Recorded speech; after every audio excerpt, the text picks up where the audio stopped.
Siya nga pala guys, bago ko makalimutan, gusto ko rin magpasalamat sa magkapatid at saka kay Yumi, kay Roylo at saka kay Raymond, kay Momon at saka kay Yumi, na hindi sila nag-hesitate na patuloyin nila ako dito.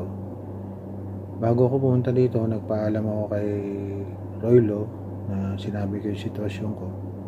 Agad-agad naman siya pumayag. Kaya maraming salamat sa inyo magkapatid, kay Yumi. Maraming salamat. Lagi kayo nandyan.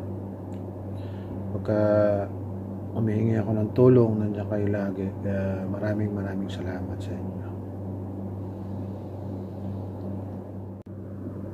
Guys, magandang araw sa inyong lahat. Wait lang. Today is April 22, 2025.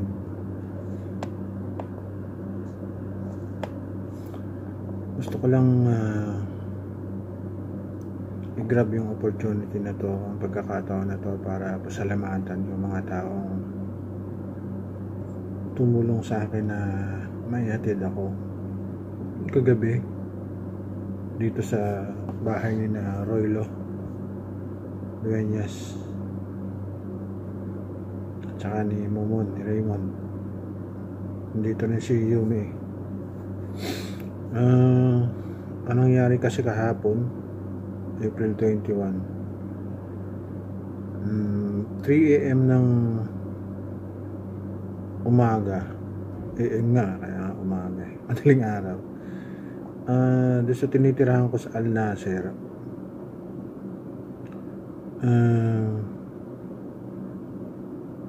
yung part ng building sa taas nag-collapse, yung pinaka-parapet niya, kumbaga sa atin parang firewall, parang ganun pinaka-parapet niya. Ano din yun, malawak din yung, mahaba din yung anong na yun para yung length niya. Tapos yung height niya is almost 1 meter. Yung kapal nun. 3 AM ng umaga nag-collapse siya. Tapos doon sa tapat na yun merong isang kwarto na isang kabayan na nasa tapat niya bumagsak. Hindi naman siya na pero yung gulat niya, yung takot niya, napatalon siya dun sa hinihigaan niya, double deck. So nangyari yon, siguro may nag-report, 3 AM nangyari. So pasado alas 3 ng madaling araw na ata yun, biglang may kumakatok sa pintuan namin, sa lahat ng doon sa flat, katok ng katok. Yung pala mga polis. Pagbukas ko ng mga polis, yung pala pinalalabas na lahat ng mga tao doon sa building, kasi nga may damage yung building. Yung kasing building may kalumaan na rin. So siyempre for the safety, pinalabas lahat ng mga tao doon, stay muna doon sa labas, sa kalye, pero malayo. Ganon dito kasi pagka ganon, safety muna ang inaano nila, ang iniintindi, safety ng mga tao. So pinalabas yan lahat. Ngayon nung mapalabas na lahat, na seguridad ng mga tao iligtas na sa labas, pumasok ngayon yung mga taga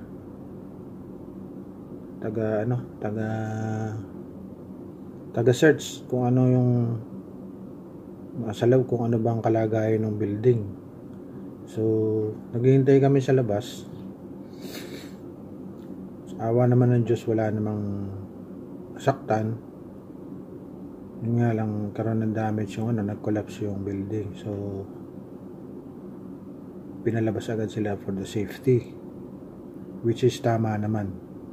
Ang ganda nga yung nila, alerto kasi yung mga police dito, alert. So yun, after that na nasa labas na, naghintay kami ng after 1 hour, pinatay na yung power nung buong building. Pinatay na. So, nung mapatay na at secure na yung mga tao sa labas, nasa safety na, so hindi pa kami pinapasok. Kasi nga, gusto nila makasigurado na safe yung mga tao. Naghintay kami until 8 AM. Nandun kami lang sa labas. Saka kami pinapasok para kuhanin lahat ng mga gamit namin. So, binigyan kami ng hanggang 3 oras lang.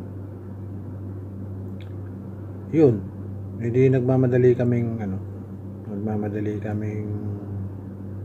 kuhanin yung mga gamit para mailabas. Daming tao, grabe. Yung bang style ng sa Pilipinas na parang nasunugan, yun. Yung mga tao nasa labas at saka yung mga gamit nasa labas din. So, yun. Sabi ng mga authorities, hinihintay pa daw yung kung ano yung assessment, kung pababalikin pa ba yung mga tao o hindi na.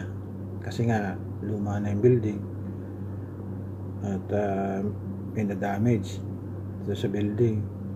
Naghintay kami hanggang sa yun nga, ang sabi hindi na siya pwedeng tirahan. Yun. Kaya nung naglalabasan na yung mga gamit, nilalabas na yung mga gamit, doon namin na-realize na talagang hindi na kami pwedeng bumalik sa building na yun. Kasi nga, ang gusto ng mga pulis at yung Baladia, safety ang inuna nila, safety first, which is tama. Salamat na rin, magpapasalamat din kami doon sa Baladia, sa mga pulis, kasi nga napakabilis nilang umaksyon. Kasi walang unang-una, salamat sa Panginoon kasi walang nadamay o nasaktan doon sa pangyayaring yun. Ngayon, bandang mga 3 hours hindi pa rin natatapos yung paglalabas ng mga gamit. Siyempre maraming tao. Yung kabilang building hindi na rin pina-occupied, pinalabas na rin, pina-pull out na lahat ng mga tao doon, pati mga gamit. Hindi na rin pwedeng bumalik doon. So yun, naghintay sa labas. Yung ibang mga kabayan, mga dating nakatira doon, naghahanap na ng malilipatan. Yung mga kasama ko kasi, isang company sila, ako lang iba. So, yung mga kasama ko sa flat, mga taga-Batil, meron silang labor accommodation na sarili ng company. So, doon sila lumipat. Ngayon, ako na lang mag-isa yung natira doon sa grupo.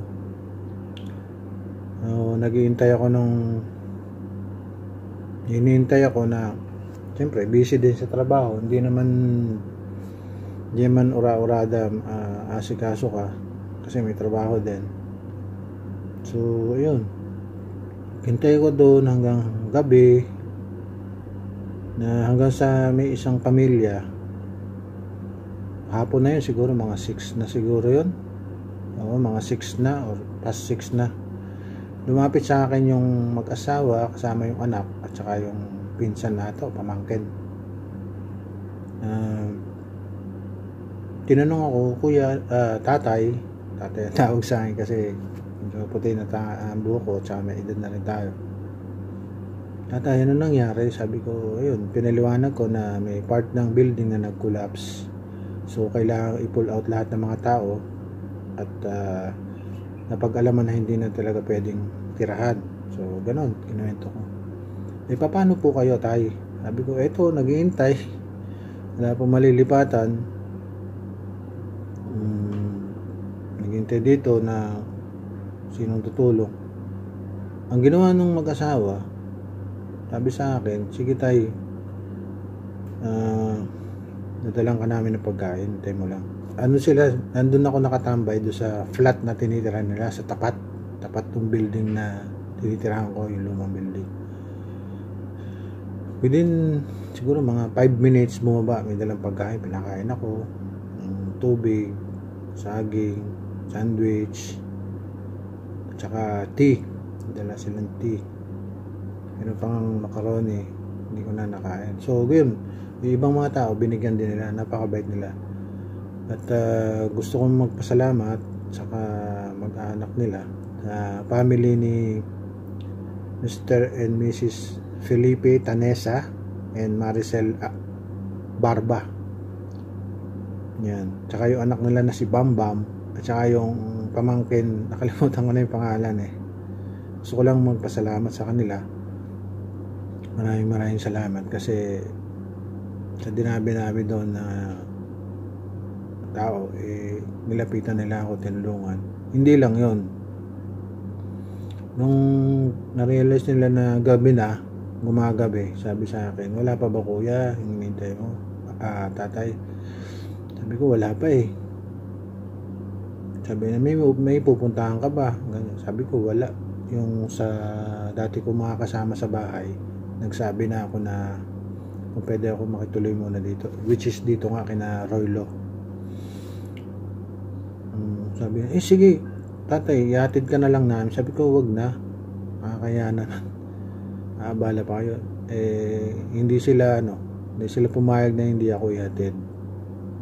So ayun, nakadalawang biyahe kami ng gamit ko, ihatid nila ako. Yun, kaya gusto kong magpasalamat kay Mr. and Mrs.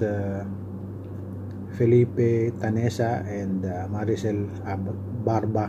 Mga taga Bicol sila, pero sa na sila na nakabase, sa Bulacan daw sila ata nakabase ngayon. Yun, kaya ginawa ko tong video na to para pasalamatan sila at magpasalamat na rin sa mga pulis at saka sa balandiya na nag-asikaso doon para sa safety ng mga tao.